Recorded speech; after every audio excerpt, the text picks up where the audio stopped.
What is going on, nation? I am Tony Justice, and I'm your host tonight, filling in for the ill with allergies front row. Uh, I'm with you tonight, steering the ship on Nation's Corner. How are y'all doing? Let me introduce my cast of characters over there. We have below me the one, the only, Debhausen. How you doing, Deb? Oh, that's great. Oh, right. That's good. And right beside me, the one, the only, the crazy, the wild Mongrovian Mike. How's it going, Mongrovian? What's up, people? What's up? Cheers. Happy Cheers. Saturday night. Cheers. Cheers in my Whataburger glass. Just shout out. Go ahead. No, go ahead. I was also going to give a cheers to Metallica because they released the 72 Seasons album. And oh my God, if you haven't got it yet, go out and get it. It is an amazing album. I have listened to it twice already. Here is my album right here. It is awesome. The sucker is just, I made the comment today to y'all. I was saying that the marketing and promotion alone for this album has been extraordinary because they have just, everywhere you look, you see the color yellow and you see you hear people talking about 72 Seasons. And I thought it was an amazing album. I know both of y'all listened to it. So Deb, what do you think about the album? Well, first I listened to it yesterday. When I got home from work, when I got home from work, sorry, I didn't work yesterday. When I got home from running some errands, I set up the TV lights, the LED lights that we have around the TV, made them all yellow. Nice. And I pulled up Metallica's YouTube, and on Metallica's YouTube, they have these lyric videos for the whole album in just a playlist. So you can just hit the playlist and it plays continuously through the whole album. And so I put the lights on the sound responsive, so it like flashes along with the sound, with the beats. Nice. Oh my God, it just looked amazing. I sat here and like listened to the whole album that way. I highly recommend for everyone to watch those lyric videos. Maybe not Steven, but I cannot believe evil person. She is going to hell. Well, that's been determined a long time ago. But yeah, highly recommend watching these lyric videos. Just pull it up on YouTube on whatever biggest screen you have and just watch all the videos all the way through. The visuals are just so awesome along with the songs, and being able to see the lyrics on the screen is really cool. I really enjoyed the whole album. There's not one single song that I was like, oh, this isn't that great or this is skippable. Right. I really enjoyed the whole album. I listened to it twice at work today. Nice. To kind of get another listen to kind of like really, get a feel for each song. I think each song is really unique. I will go through, hold on, let me pull it up on Spotify. I just had it up. What she said. So I will say that probably at this moment, my favorites are, and favorites probably are going to change as we keep, listening to it over and over. But at the moment, my favorites are Sleepwalk My Life Away, Crown of Barbed Wire, and Inamorata. Yeah, the longest Metallica song ever, by the way. Yes. And it's, oh my God, it's a great album. I think it flows really well. There's like a variety in like the riffs and the beats and the speed. So it's not all just, hard and heavy thrash. Like, I think Lux Eterna is a great song, and that's really fast paced and heavy. But I think they did a great job of like the pacing and the flow of the album from one song to the next. Right. So yeah, I really enjoyed the whole album. I really don't have anything negative to say at all. Yeah. Mongrovian, what do you think about the album? All right. Well, first of all, you know that I'm not. I was never one of those people. I took a lot of the hate when they came out with the Black Album and everything, and they were called Metallica powder and stuff like that. I stuck up for them all these years. They could put out whatever they want. I think yeah, Lars is a holdback on them. First of all, I think Lars holds them back. I think Lars just plays the same beat in every song practically. It seems just speeds it up here and there. His fills are not. He doesn't have any kind of tasty fills. It's just he either plays fast or he's just playing rock beats. He's just playing, he doesn't, it's not suck. It's not that he doesn't suck. People are going to say he sucks. He's a drag on this band because to hear the thrashy stuff and to just see him playing, it's just formulaic. That's what it is. The album, the riffs, there's a few songs that I like on there. I don't hate the album. It's not a Saint Anger album to me. It's not a jerk off Lulu album. That's just for them to all circle jerk over themselves that they did an album with Lou Reed, who's a big bore. Hey, we've got a special guest. We've got a special guest in the waiting room. Let me do Steven. Oh, this is great. This is the greatest album ever. It sounds almost like it was the day after Master of Puppets. No, it doesn't. I'm sorry. It just doesn't. Speaking of Steven, you've got Steven. We're going to bring him on. An older fan and a newer fan. First of all, I was there from pretty much practically the freaking beginning. Okay, I know. You were there since the dawning of time, man. I met the guys. I heard them live. I heard them when they had Cliff. Let me tell you something. Lars is he's a weight on this band. That's it. He's a weight on the band. I'm sorry to say it. I'm finally saying it. I never said this before. I always joked around with them, with that he needs his little oxygen tank behind him there. But, it is what it is.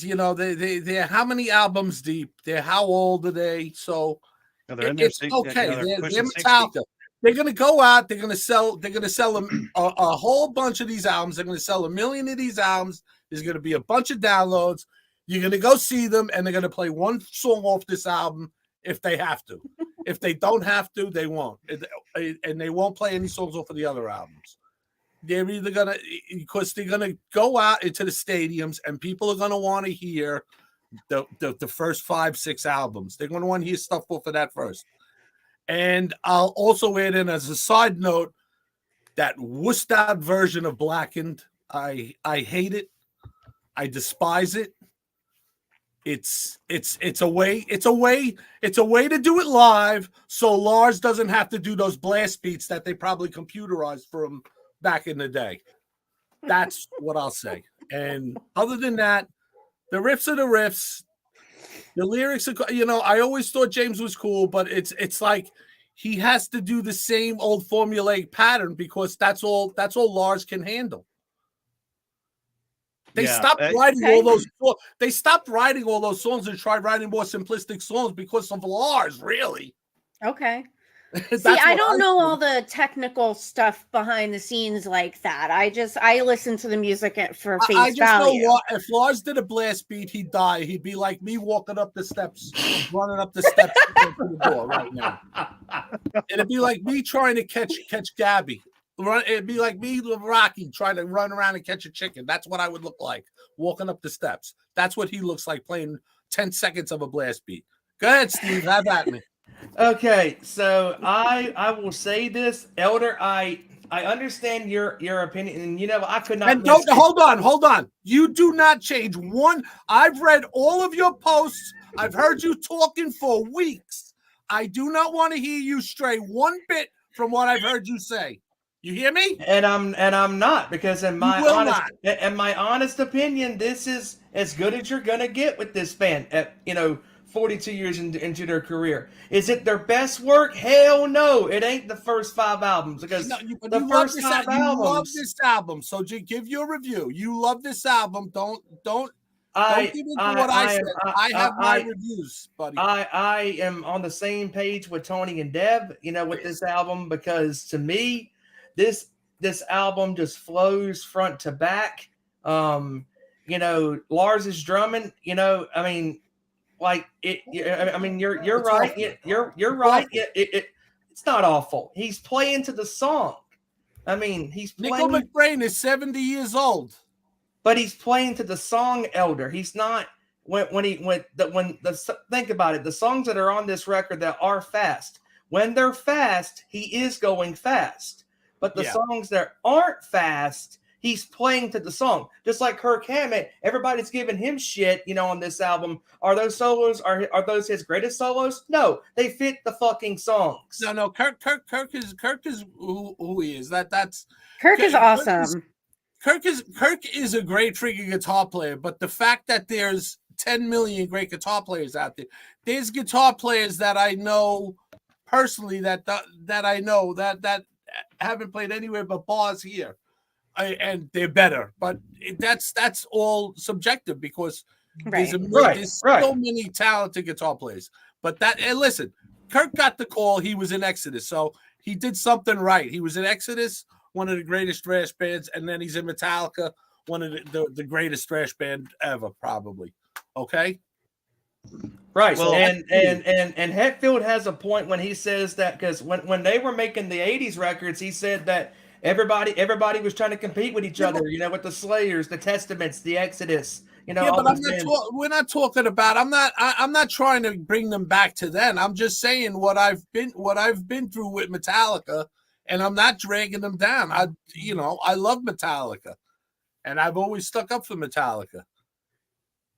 I do agree that they could have a better drummer. Like Lars is good, but he's not like.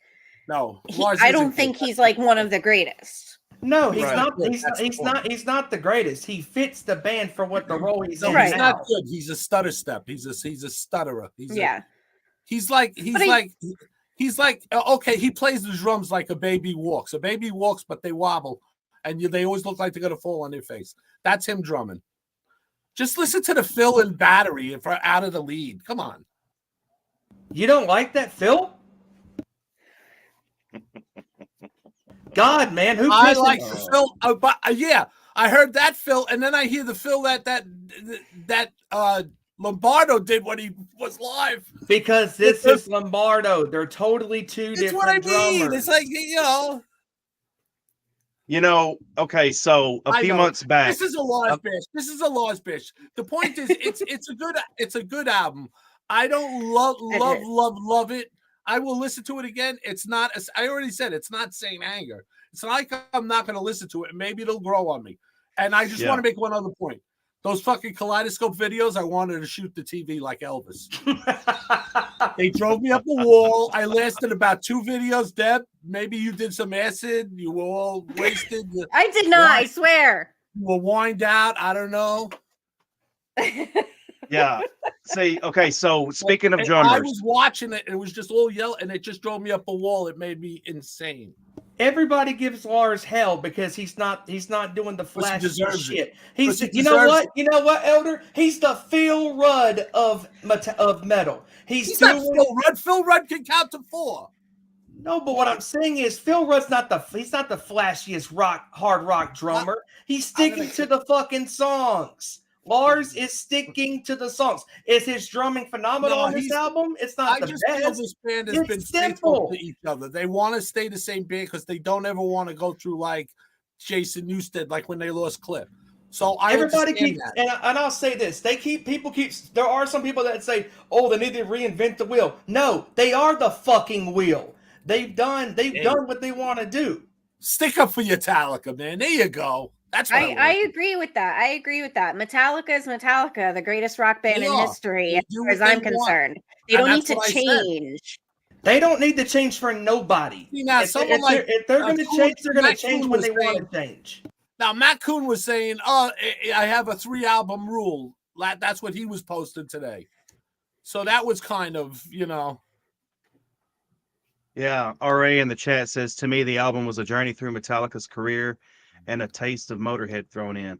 And I can see that. I could see, Elder, when I listened to the whole album, especially the second time, when I heard it the second time, I could see the Motorhead influence more and more throughout these songs. And I could also see the Iron Maiden influence throughout these songs, because a lot of those songs, oh my God, those dual harmonies on this album are some of their best dual harmonies in years since the 80s. Like I said, my biggest problem is Lars. At this point, Elder, I don't care. Honestly, I'm tired of the Lars. Drag on Metallica, and that's why they just have to do road-like albums. I'm tired of the Lars bashing. I really am. I'm sorry. Is it his best drumming? Is he the best drummer? No.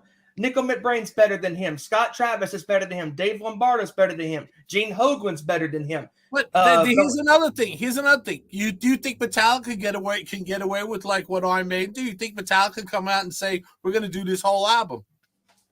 And we'll do 4 classic songs. We're going to do this whole album. We're going to do this whole album, and we'll do Master of Puppets. We'll throw in that blackened acoustic crap.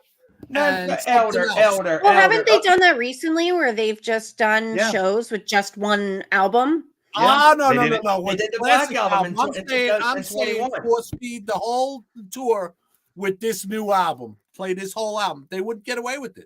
If they they wouldn't do the whole tour with Iron just Maiden has done that before. That's because why Iron Maiden is the greatest metal band ever. That's why.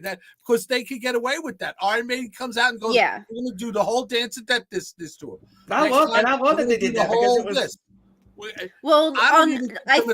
Metallica was on Jimmy Kimmel.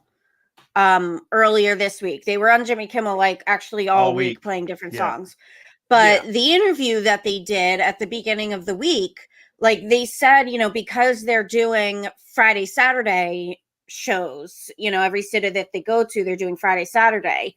They want each set list for each night to be totally different so that, for people who are buying the 2-day tickets, they're not seeing the same show twice in a row. You're not getting my point. But everybody would love all different Metallica songs from the classic Metallica. Sure, I'm saying those first 5 records comes out and does the whole 72 seasons album live. The fans would revolt. Most of them would. If they said we're going to do the whole that's on album, the fans. That's not on Metallica. That's on people being stupid and whining because they don't get what they want. If they did decide to play the full record, and I said this with Maiden, who gives a shit? Because it's their fucking show. You would like that. You pay for a ticket. You get to hear the songs that they choose to play. You don't have a choice in what the set list is. You have no choice. I'm not. You guys are making it like I'm making the set list. I'm saying no, but what Maiden I'm saying is I agree what Maiden did in 2006 with the A Matter of Life and Death record, because that is a phenomenal album. But what I'm saying is I'm coming from a musician standpoint. I think Maiden would get a whole hell of a lot of hell. They would. And honestly, Mike, I think they did get a lot of hell for that. Their ass so fast. And also too, Elder, they did say we're gonna try to play the new Senjutsu album front to back. If they do, that's fucking great because it's a great album. It's Maiden. It's a great album. And Elder, that's my musician. I don't care what a band plays because it's their show. They're running the ship that we're playing 2 sets. They're doing a stadium. Steven, they're doing a stadium tour. If AC/DC came out and said we're playing the whole new album and we're playing 4 of the classics, there would be a revolt. I agree with that. But this is Metallica who has the catalog, just like AC/DC does. But if Metallica did decide to do that, you know you're getting a second show that is going to be different from the other show. And this is genius. It would be the same thing as if Kiss said, we're playing a whole new album. I agree. They would revolt. None of the old, just 40 old songs and all the new album. I agree with that. The same response. I honestly think bands can get away with it. Some other bands can't. That's true. I think Metallica wouldn't be able to get away with it because they're a stadium band. Yeah, and that's true. Right. And Maiden didn't get away with it in 06 when they did it because people were pissed, like, oh, you didn't play this song, that song, and people pissed on it. I loved it like you did. That's why I said I was just bringing it up. I was just saying I think in the totality, and my tone wasn't directed to you. My tone was directed to the people. But you could be mad at me, man. I'm mad at you. But no, what I'm saying is it's directed towards the people who don't understand how a show is put together and who don't understand the concept of buying a ticket. And when you go to a show, you're taking a chance on not hearing the specific song that you come to hear. Yeah. All right, let's talk about wrestling. You'll only get these hot button topics on the Nation's Corner. And you know what? We could talk about this forever, but we gotta move on. You know what? Lars just pulled his head out from between his supermodel wife's thighs and said, "Oh, who gives a shit?" I had to surprise y'all. Hey, I could have pocket dialed y'all's asses, but I didn't. Why don't you stay and talk? Stay and talk some wrestling. Who's that behind you? This is one of the guys that does the sports show with me, Joey. What's up, Joey? What's he trying to get our shine, man? What's up with him, man? He's trying to get our shine. Yo, what's up? He's trying to get that Nation's Corner. What's up, bro? That's Steven. And what's the co-host name? Joey. And that's Joey. They're from the Nation Sports Show. Sports Show. Our Nation Sports Show. Yeah. Our Nation Sports Show. Yes. Thank you. Yep. Make it a little longer. And Steven, I just want to point out, I figured you'd come on and not only talk up the record, but talk up your experience at the you went to the cinema to witness before the release of the album. You were there listening to the whatever they called that. I can't even think. The experience theater you went to. The listening party before the Yes. Listening party. That's it. Yeah, the coolest thing about this is that it was being done everywhere. So each time zone of the world was getting this at the specific times that there was, that they were getting it at, and stuff. So I and honestly, just the first listen, if I had, so honestly, on the first listen, the one song on the album that didn't grab me right away, but I did kind of like it was Crown of Barbed Wire. I was like, okay, I like the riffs. I like I like the riffs. I like the riff at the end. That riff at the end was really cool. But that was like the one song at the time up until now. I really like that song now. So immediately when I heard that song, I thought it should be Mox's new theme song. Oh, it's a great riff. I mean, the riffs on this album, I love the riffs on this album. And just being there in the cinemas, listening to this record front to back, it was really cool, to be in there with fans, of the band, that everybody was reacting to songs, like there were some oohs and ahs on Chasing Light and You Must Burn and If Darkness Had a Sun, and Emerata and but and this is my opinion as far as modern Metallica, Room of Mirrors, Too Far Gone, and Emerata are probably the three best modern Metallica songs. Last three songs on the album, as far as modern. Yeah. Okay. Because they flow. Yeah. Okay. Metallica's definitely matured as a band, and we're not going to get, to wrap this all up in a nice tight little package. We're not going to get Kill 'Em All Metallica or Ride the Lightning Metallica or Master. And we don't Metallica. need to. We're not ever going to get them again. And I don't want them to. But if they got a younger drummer, we'd have a much tighter Metallica. And they were evolving. They were maturing very nicely. And at 60 years old, and they're still putting out quality music. They're still putting out. Even their live shows, they're playing better than ever. So and James Hetfield looks great, by the way. And honestly, and I'll say it again, sounds great. His voice on this album is the best he's sounded in 30 years. I agree. Yeah, I agree. I agree. His voice is what originally drew me to Metallica when I was a kid. Like, just hearing, like, when I was a kid in the 90s, just hearing songs on the radio, like Enter Sandman and, the radio hits. Like, I loved his voice. That's that's what drew me to them. Right. Well, great 72 seasons review from everyone in here. And thank you all for your opinions and stuff. And this is and real quick, this is what I love about this group is we can have open, honest, no bullshit opinions on some of our favorite things. We can agree to disagree, but at the end of the day, we love each other. That's right. Absolutely. How often do we have discussions like this on Zoom where we just rant about a certain topic for a long time? Yeah. Yeah. Yeah. All right. Well, I want to move on to I'm going to hit on SmackDown from last night. Sure. I watched it earlier. And we got the return of Shinsuke Nakamura. One thing I will say about this, and I want to hear you all's opinion on it. I thought they could have done a better job of having him come back rather than just announce it and show a graphic saying Shinsuke Nakamura's back.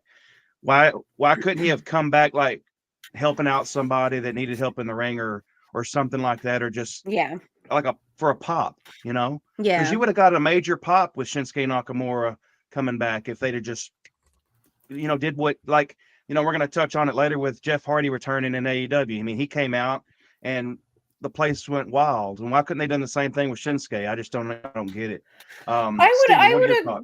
I agree with that because like the Hardy return was a complete surprise.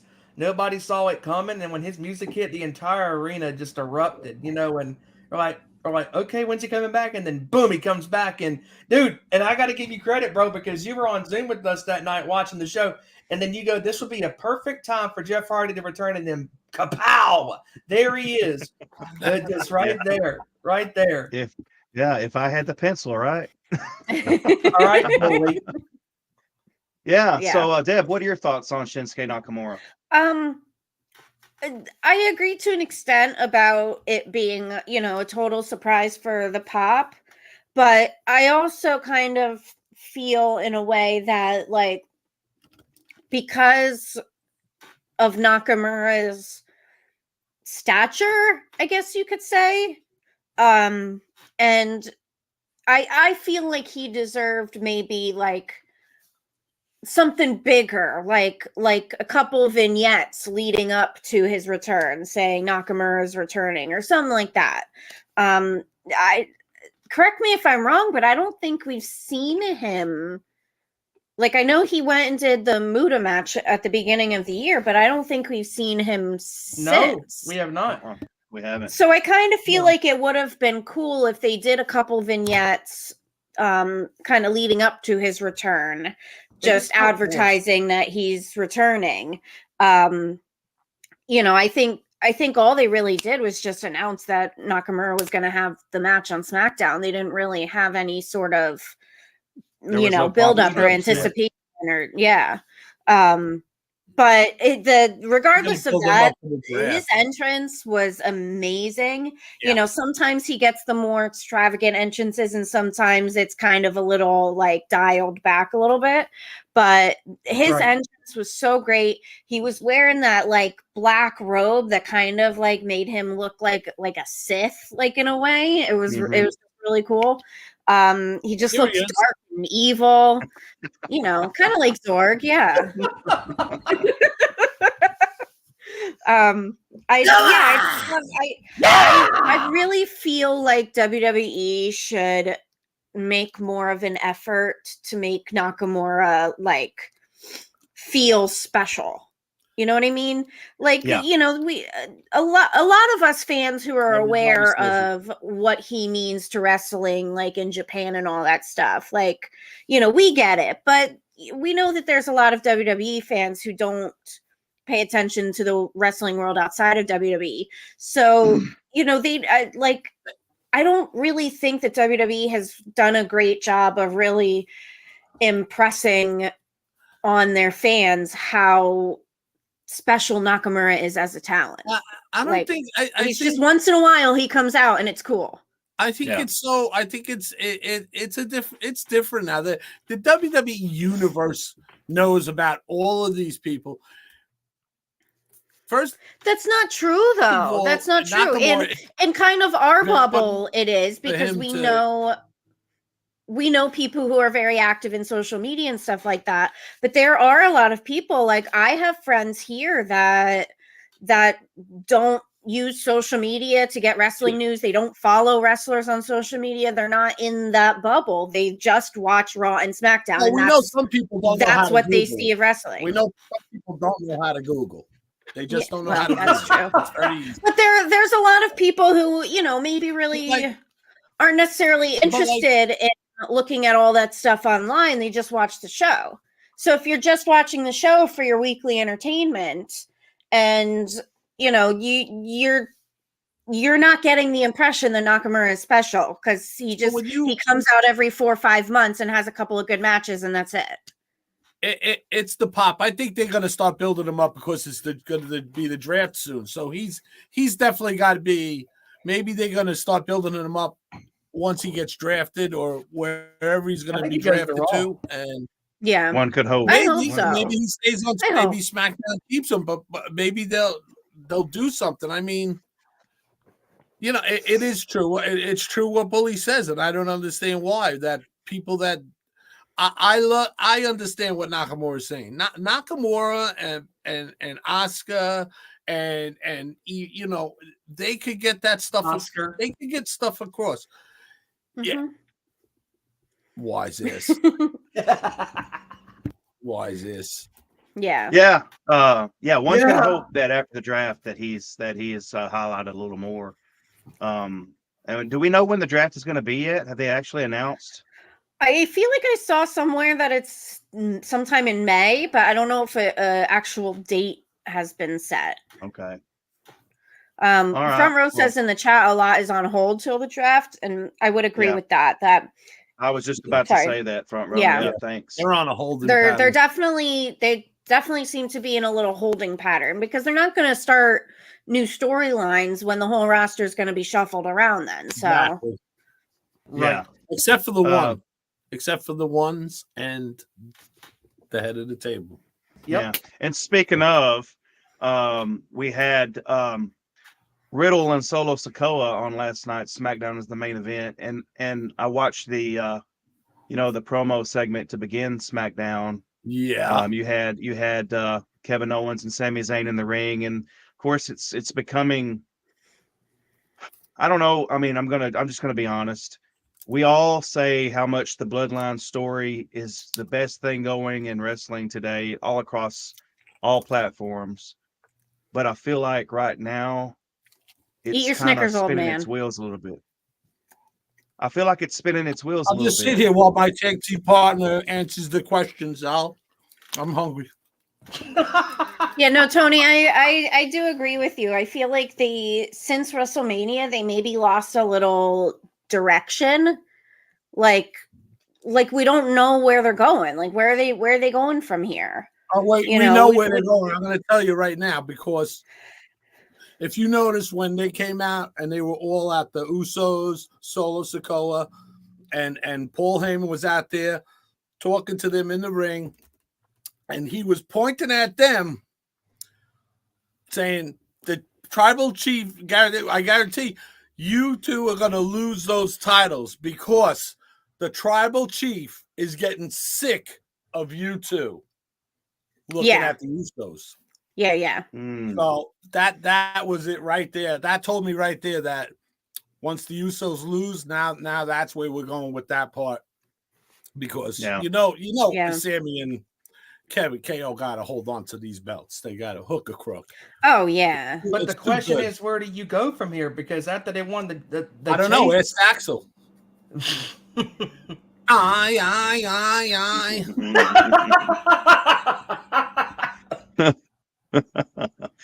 Where do we go now? So maybe down to Paradise City. So I do think it'll be interesting, seeing what happens between Roman and the Usos. But I think the most interesting part of it is the Solo part. Solo, I give all the credit to Solo. He's been showing real quickly that he's like top-notch main eventer. Like how many of these matches, like every week, Solo's got a match with someone.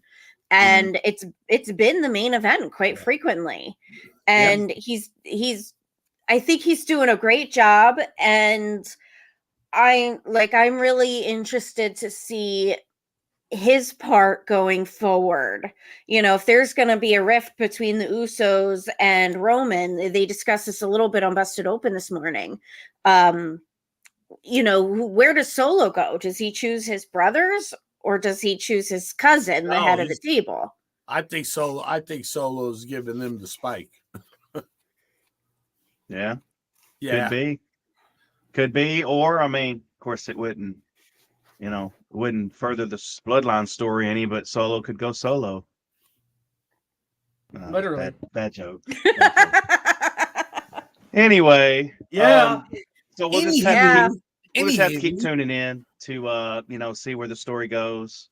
But I thought the addition of Riddle inserting Riddle into this whole thing, I thought, even though Front Row said he enjoyed the backstage with Riddle getting serious, but I do think that if you add too many ingredients to the story, it's going to get, in my opinion, it's going to get too complicated. Well, it's going to spin its wheels even more, in my opinion. So that is true, but I think they have to have some sort of outside foe, so to speak. Like it can't.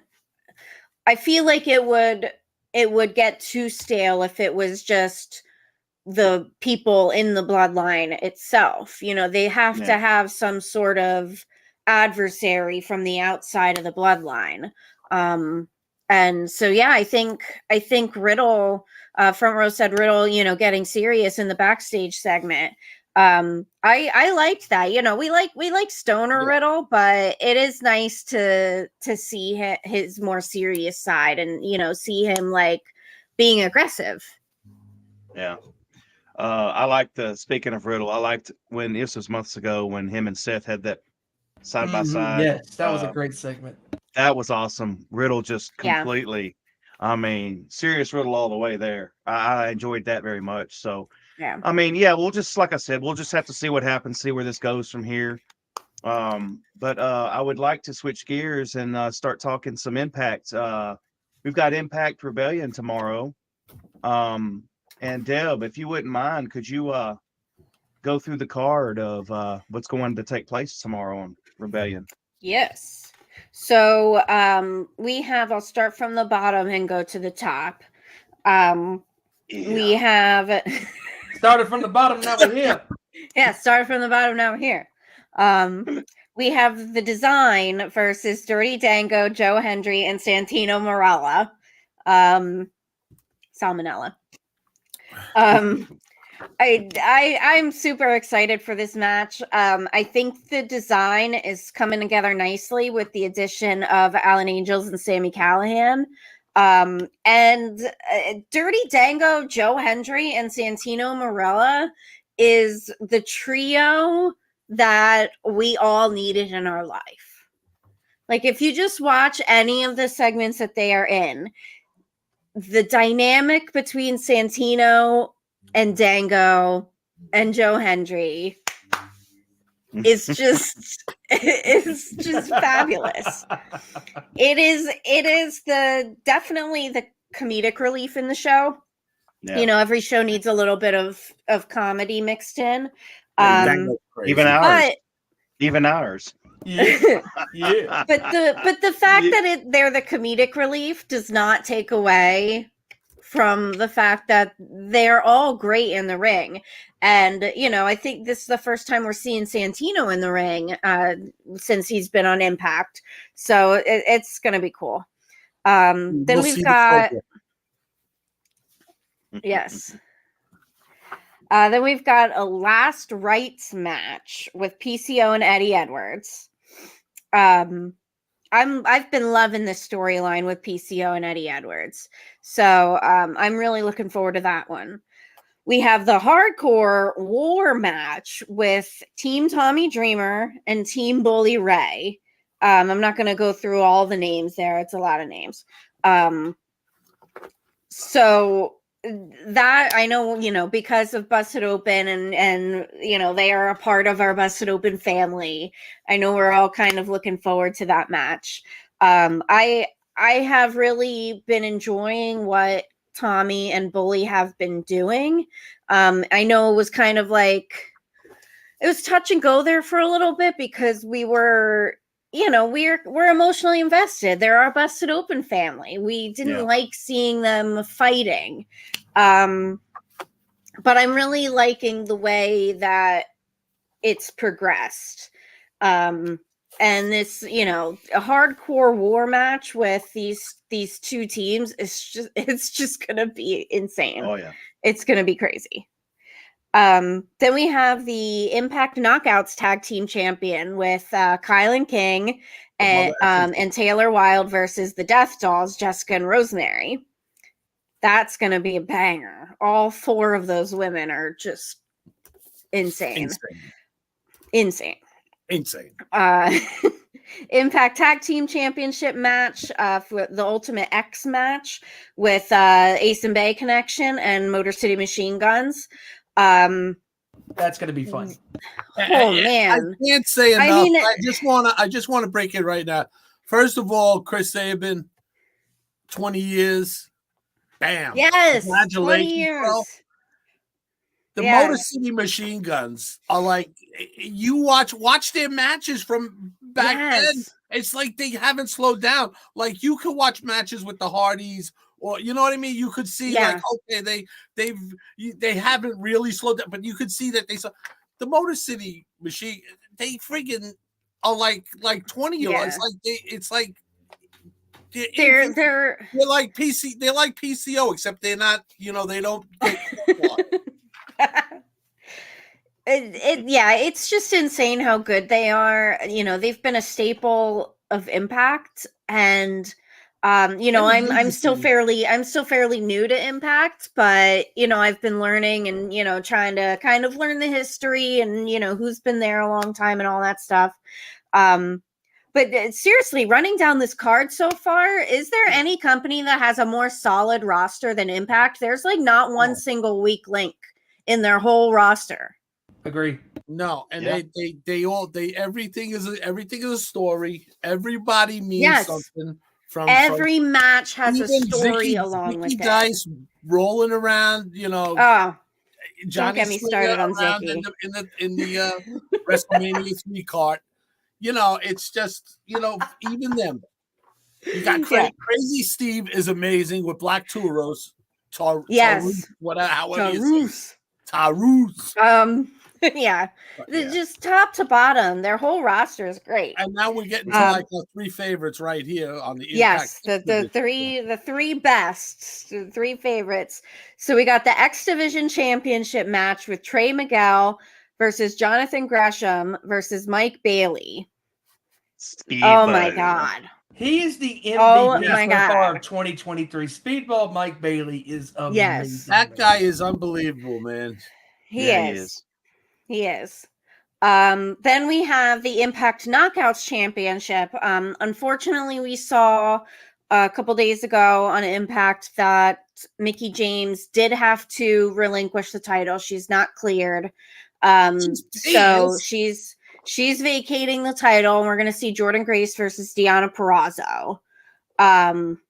We had Deonna Purrazzo was on Busted Open earlier this week. Great interview. If you didn't catch it, go back on the app and listen to it.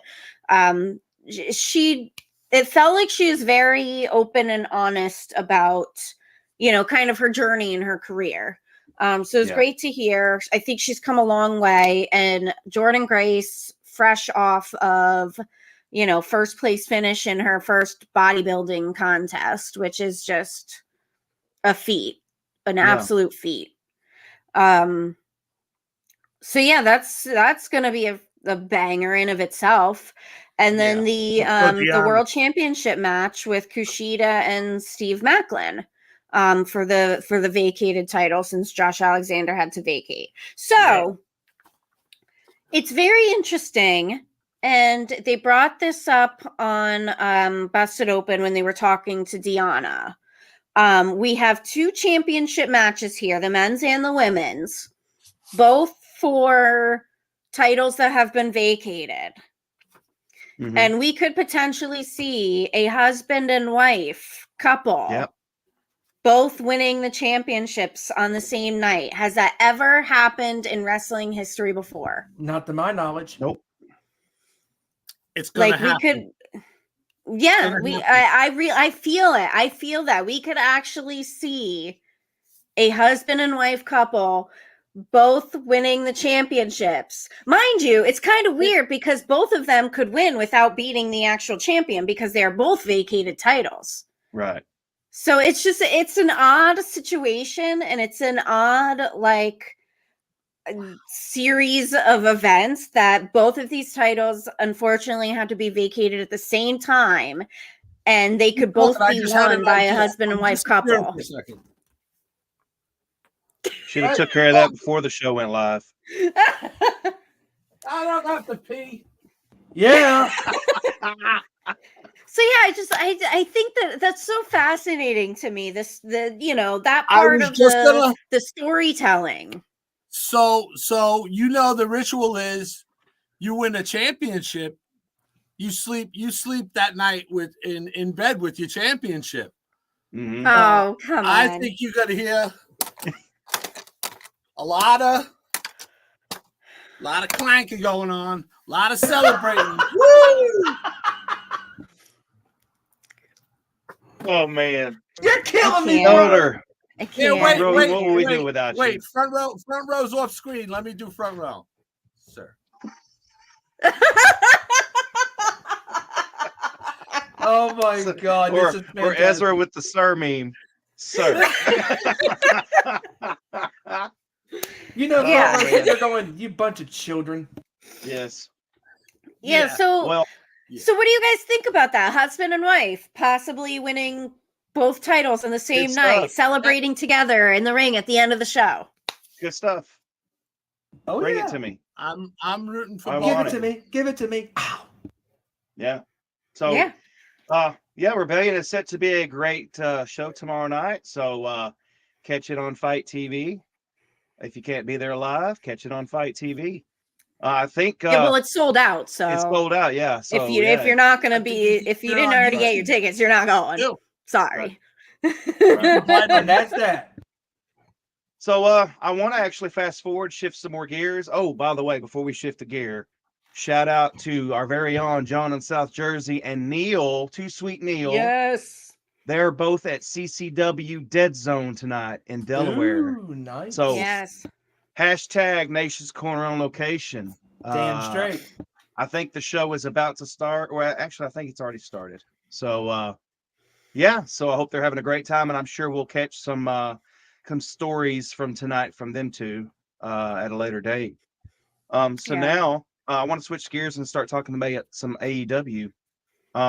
We had a very good Dynamite Wednesday night with the return of Jeff Hardy. And Steven was right. I was sitting on Zoom with y'all, and I just happened to, Matt Hardy, and then we're getting beat down in the ring. I was like, yep, now would be a good time to bring Jeff Hardy back in. And 5 seconds later, the Hardy's music hits, and there he is. Tony, just out of curiosity, bro, were you actually at the back with the producer's hat on going, all right, cue Jeff Hardy's music in 5, 4, 3. Yeah. Yes, I was back there and I told him no dancing. Get the hell out to the ring. No dancing. Well, that's why he had the chair. Yeah, so he couldn't dance. He couldn't be tempted to do, when he's holding the chair. Some would say he had some temptation. Yeah.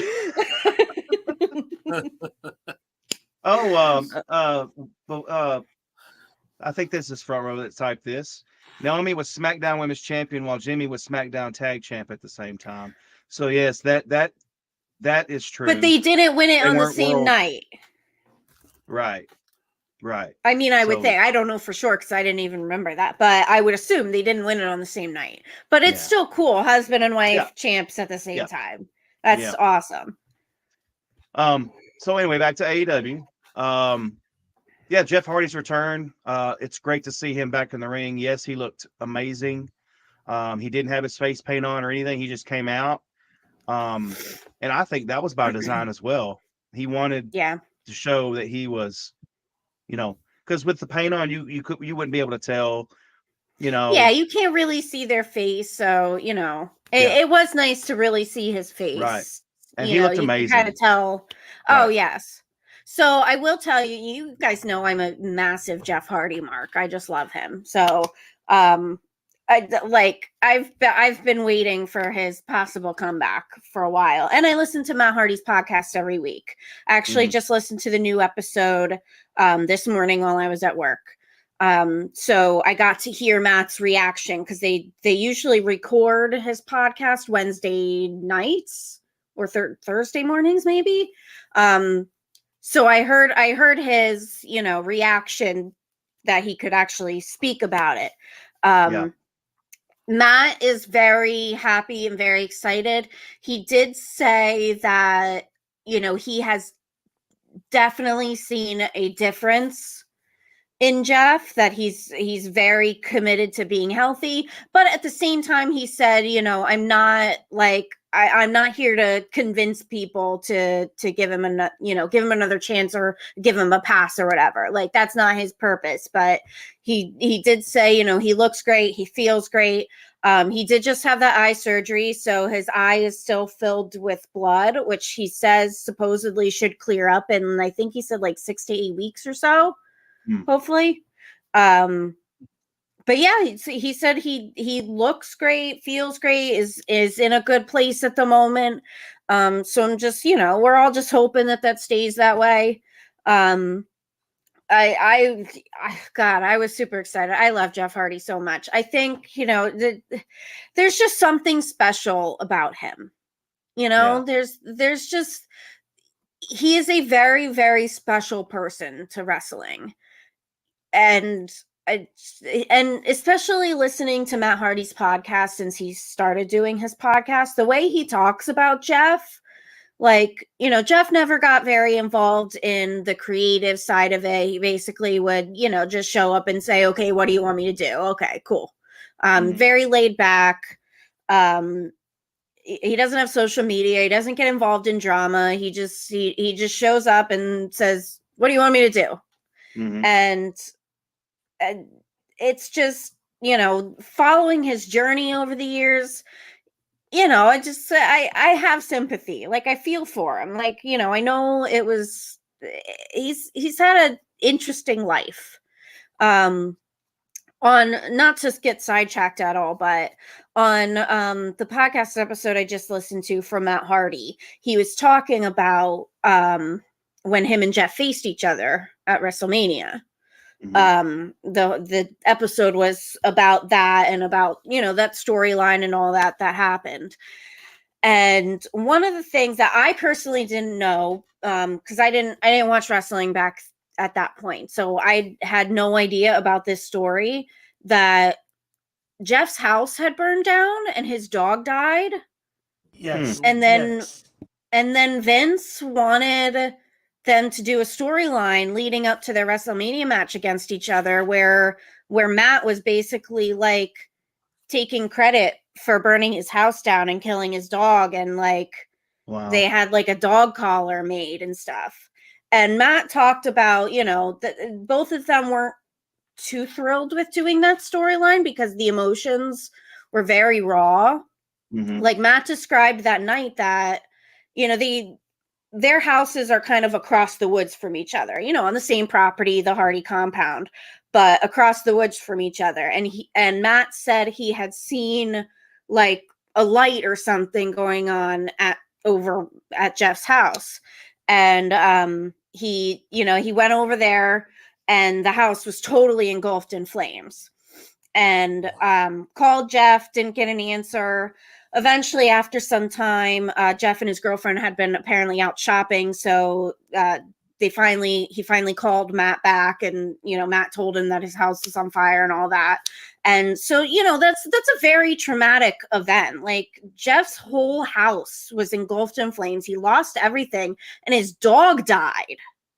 Yeah. And then they're in this storyline where they're going against each other, building up towards a Mania match.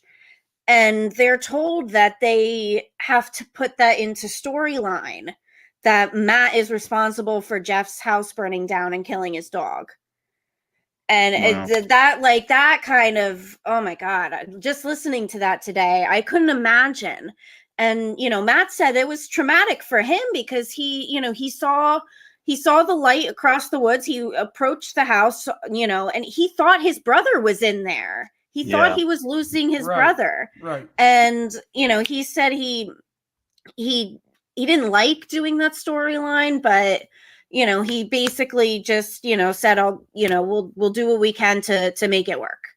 So, I feel for Jeff. He's gone through a lot. And, addiction is a very, very difficult thing. We also know someone who suffered from it.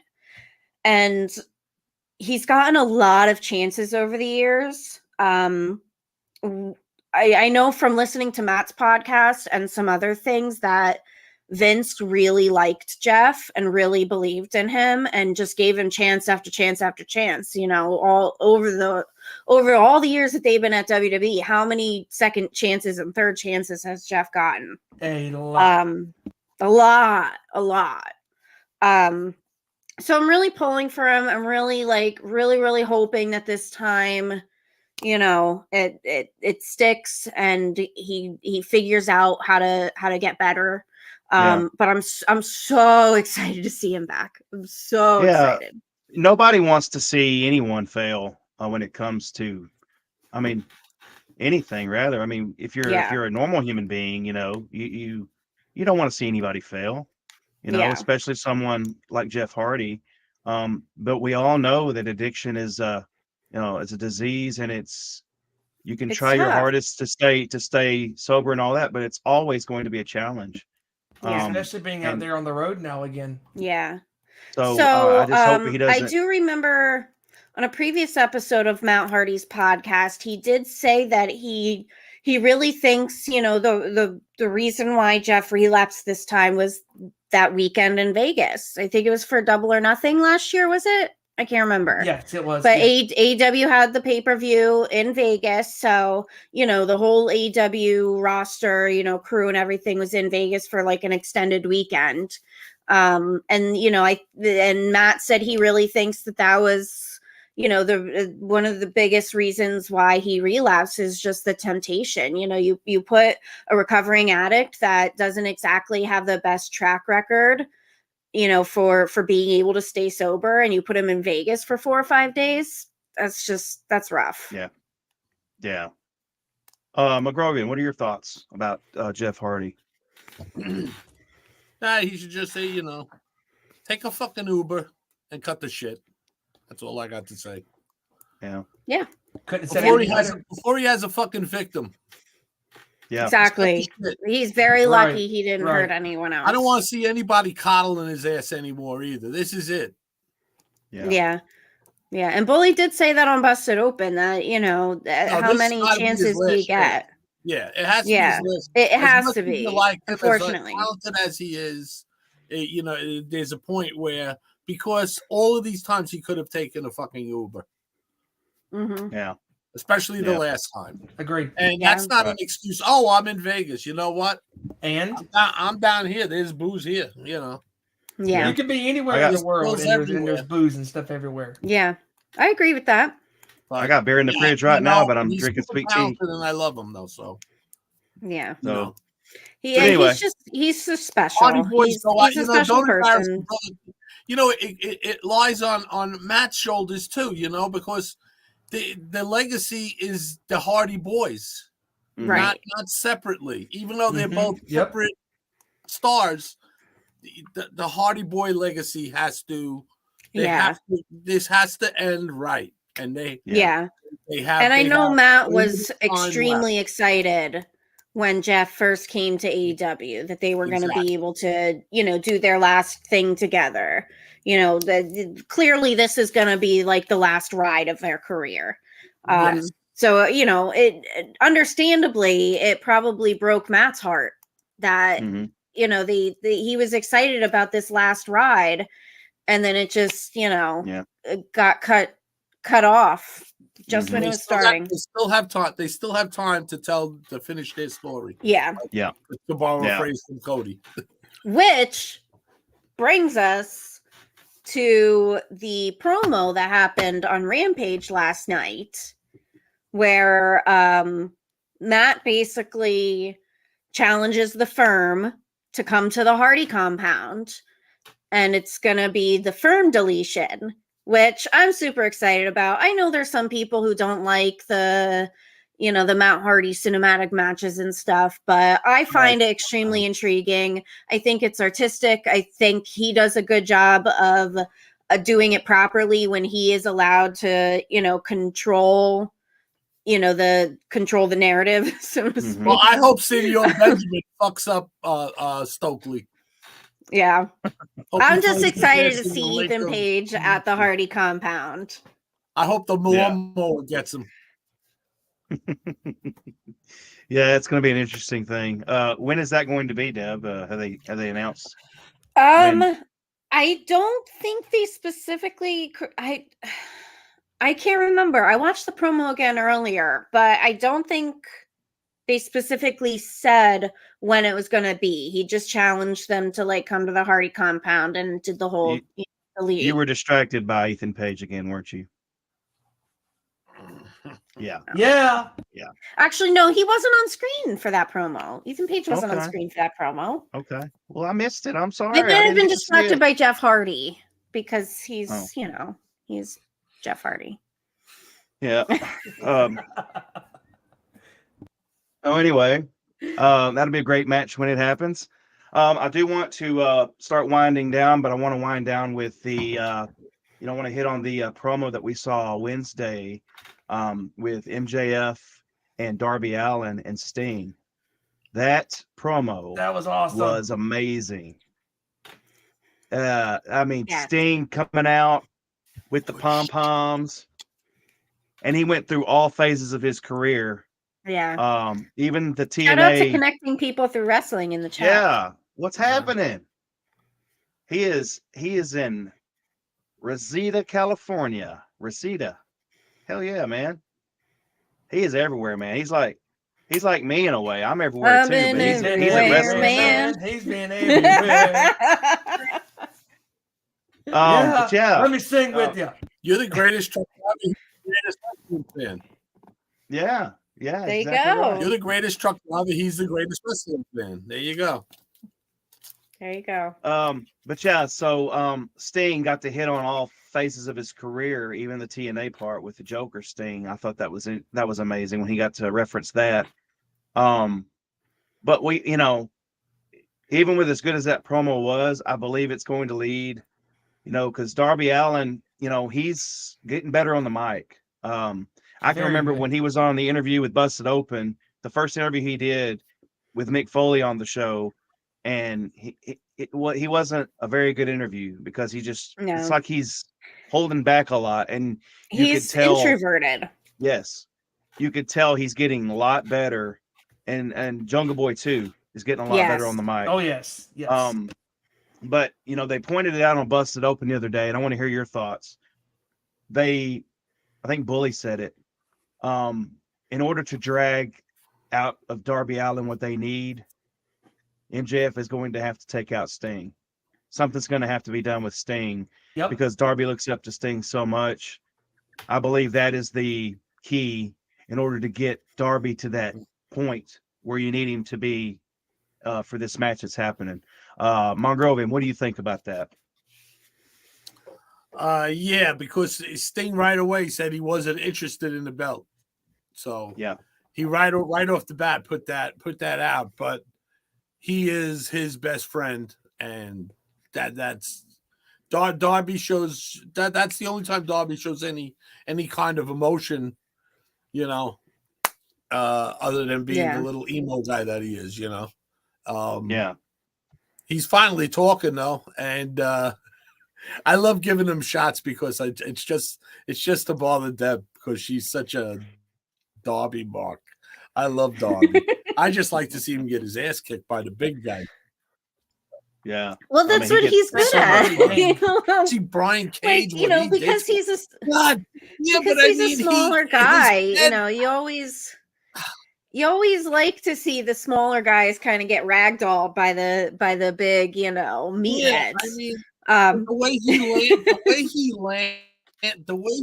he lands, and he just makes it look like he landed wrong, but he's protecting him, and the other guy isn't killing him, but it's just the way he lands with such force is just, oh my God, it's crazy. Yeah. But anyway,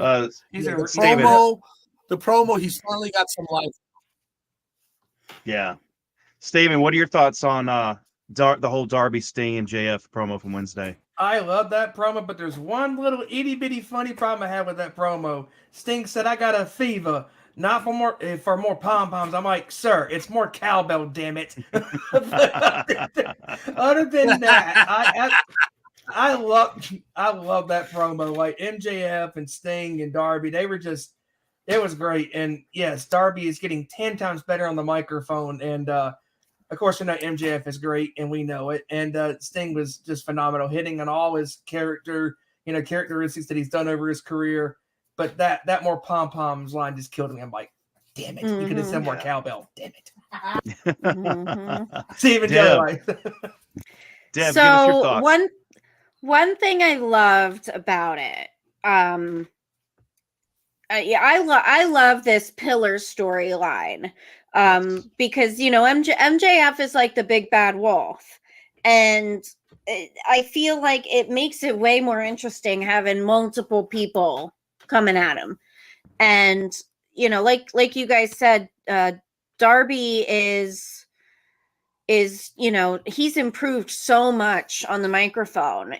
I feel like he's really coming out of his shell more and feeling more comfortable talking. Obviously he has a great coach. Obviously he looks up to Sting so much and truly cares about him. I loved that Sting brought up Cody, because MJF has been coming out spouting about how everyone else has had these people who coached them and helped them, and I didn't have any help. I had to do it by myself. No, you had Cody. Cody gave you the rub to start off. And I loved that Sting brought that up and said, you didn't get to this place on your own. Cody was your coach that helped you.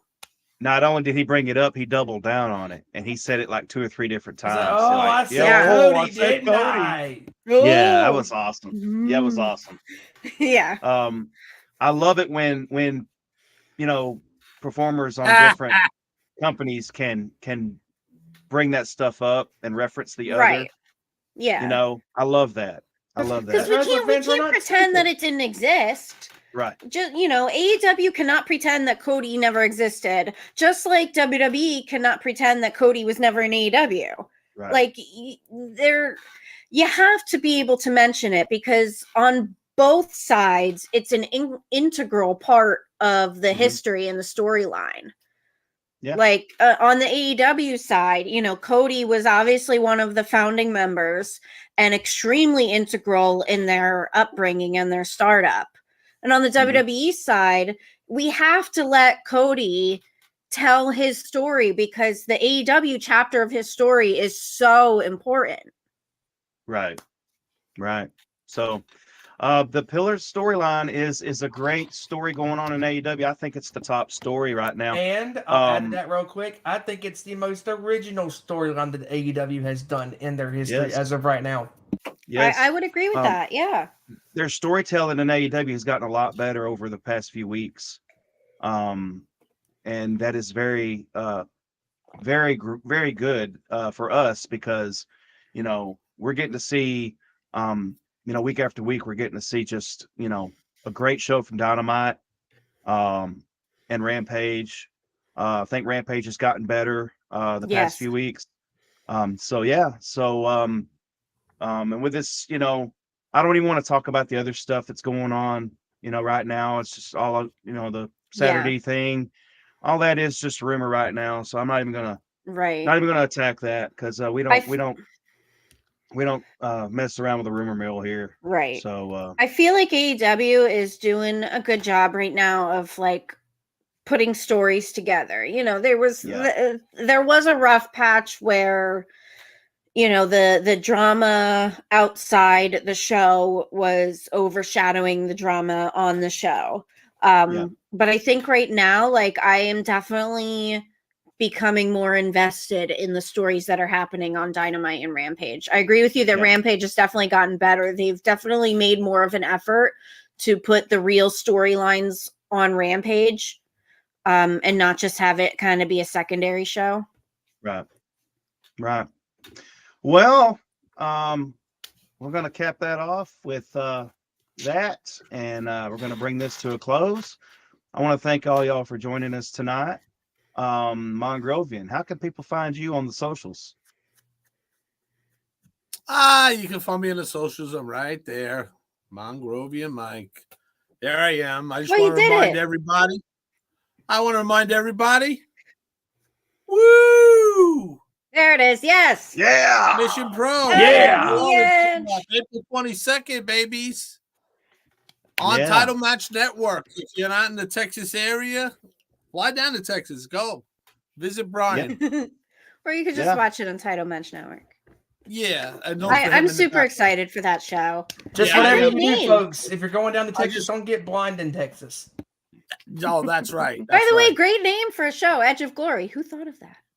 I don't know. Must be a group of knuckleheads. Great name. A group of numbskulls. Together. I also want to give a shout out tonight to VPW. I'm not there because I'm doing the show. I didn't want to take off from the show to go to a live show. I have to. Sorry, John. But I just want to give a shout out. Our boy Leo Sparrow is going up. He's making his He's making his Victory Pro Wrestling debut, and he's going up against the one and only Jack Tomlinson. So good luck to Leo Sparrow.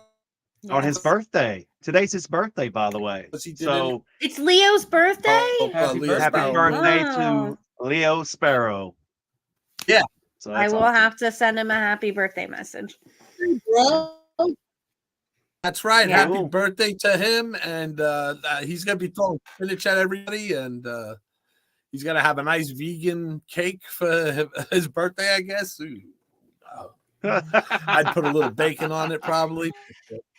Find a good vegan vegan bakery. Yeah, and also a shout out to the big boofa, the Desmond Cole, man. The boy's on the rise. He's freaking great. Look out for him, the big boofa. He's defended his New York State title tonight against Mr. Tibbs. So it's going to be awesome. It's an awesome show. Blood, sweat, and 17 years. 17 years. Congratulations to John Radio and his group of great talented wrestlers, many from Creator Pro. Megan Mason's also going to be there. So shout out to all of them, man. Cade and Foxy are there tonight. So nice. Friends of the show. Yeah. And smash the like button, share, subscribe. Yeah. What are you waiting for? Do it. Do it. Do it. Do it. Hey, Steven. Mr. Clutch. Thank you for coming in tonight, man. I appreciate you very much. You came in at the right time because we were talking about Metallica, and I needed back up. I got him hot. So, Steven, how can people find you on the socials, my man? Damn right, you got me hot. You know I wasn't going to miss a Metallica discussion with you guys on the show. I love you, man. love you too, you old bastard. But I want to give a shout out real quick to this guy right here, Joey Thornton, being here with me all freaking day because we've been checking out the playoffs. The playoffs? You kidding me? Playoffs? Hey, I just hope the Knicks can win more games.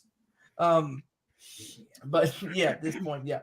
But anyways, if you can follow us on our Nation Sports Show at ON_Sports Show on Twitter. And also Facebook.com/Nation Sports Show. And also where we are live on Tuesday nights at 7 p.m. Eastern, 6 Central, 4 p.m. Pacific at YouTube.com/Nation our Nation Sports Show. And you can follow me on Twitter at Steven_Wine right there on the screen, as you can see. And I've enjoyed coming on here with you guys, talking a little bit of Metallica, about the new album, talking about professional wrestling, and all good things in general. Hell yeah. Deb, how can people find you on the socials? I am at That's So Debonair on the Twitter machine and on Instagram. And I just want to give a shout out to Real One, Enzo. He is facing Matt Hardy tonight at Northeast Wrestling in Poughkeepsie. So good luck to him. Nice. Because everybody knows. Everybody knows. Heck yeah. Yeah, Enzo, he's a good dude, man. We've got to spend some time with him. He's freaking awesome. He's great. Yeah. So again, thank y'all for joining us tonight. And you could follow me right here at Tony Justice, AJFA. Right over there. And if you're a Metallica fan like I know all of us are, you know what that means. Ooh yeah. All right. Thanks, y'all, and we will catch y'all on the flip. Savage.